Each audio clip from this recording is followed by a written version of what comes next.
Thank you, Your Excellency, President Lula de Silva, Your Highness, Excellencies, Namaskar, and good evening.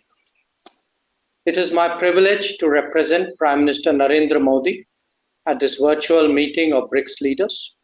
I convey his warm greetings to all of you.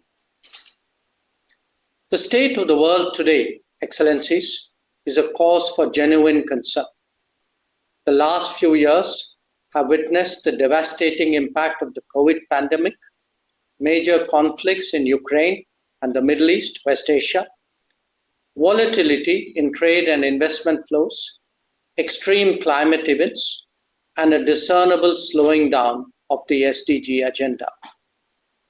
In the face of these challenges, the multilateral system appears to be failing the world.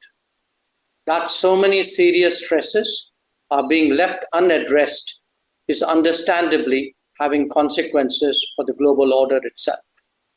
It is this cumulative concern that BRICS is now discussing. Excellencies, the members of BRICS represent a broad diversity of societies who are nevertheless deeply affected by these developments.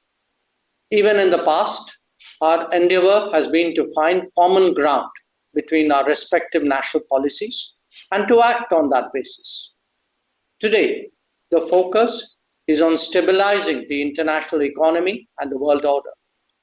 But it is equally essential that we turn our attention to ongoing conflicts, not least because they have direct developmental and supply chain implications. Furthermore, as we head towards the next UN General Assembly session, an exchange of views on reforming multilateralism would be appropriate.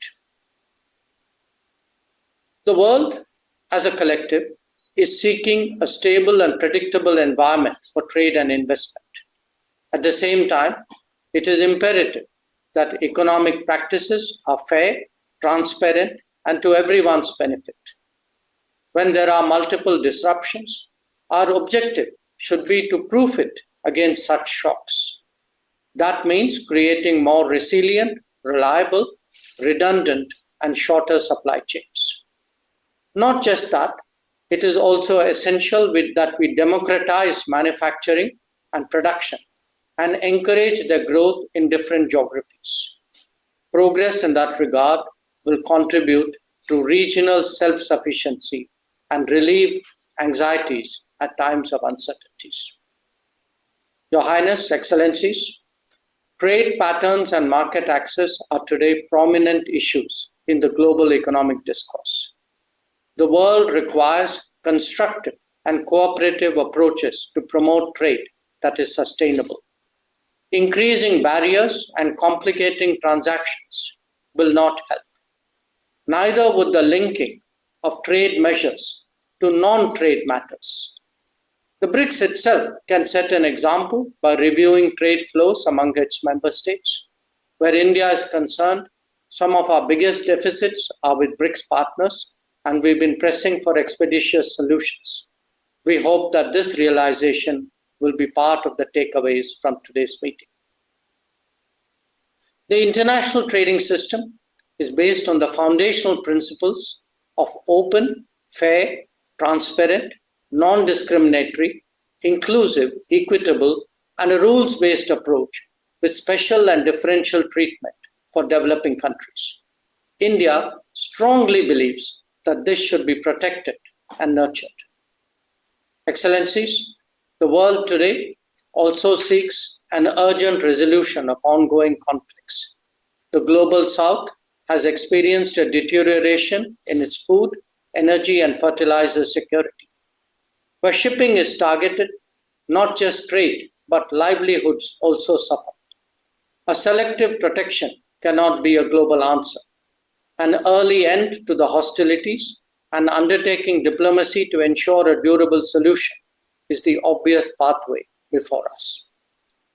The working of international organizations in the last few years has witnessed major shortfalls in many areas. On key issues, we have unfortunately seen that gridlocks have undermined the search for common ground. These experiences have only made the case for reformed multilateralism generally, and that of the United Nations and its Security Council specifically, more urgent.